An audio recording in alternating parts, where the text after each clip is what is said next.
Hi everyone, my name is Melissa van Dijk, and in today's video I want to talk about Adapalene. Now, Tukba from Turkey sent me a message and asked, do you think Adapalene is anti-aging? Because Adapalene is usually presented as an acne treatment, so it's very easy to get confused. And I want to explain this from a different angle so that it actually makes sense. Now, the simple answer is that it mostly comes down to marketing, because it is often easier for brands to target different groups by labeling similar ingredients differently.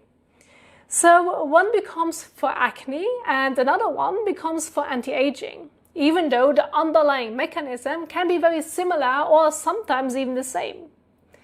And Adapalene is a good example of that, because it belongs to a group of ingredients called retinoids, like retinol or retinal, which are known for increasing cell turnover.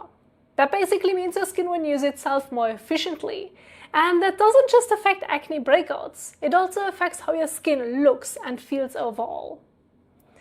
So in that sense, the effect is not limited to acne alone. But because Adapalene is almost always positioned as an acne treatment, it can make it seem like it is something completely different from other retinoids that are often talked about in the context of anti-aging, even though they work in a very similar way.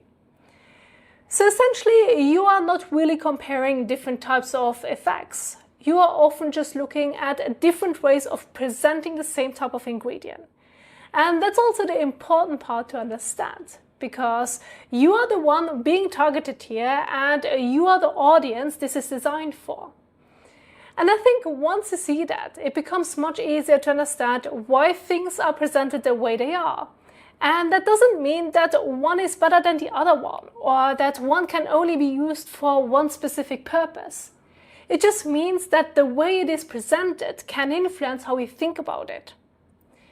So instead of only focusing on how a product is labeled, it can be helpful to understand what it actually does, because that gives you a much clearer idea of what it might be useful for.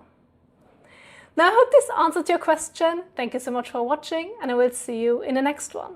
Bye!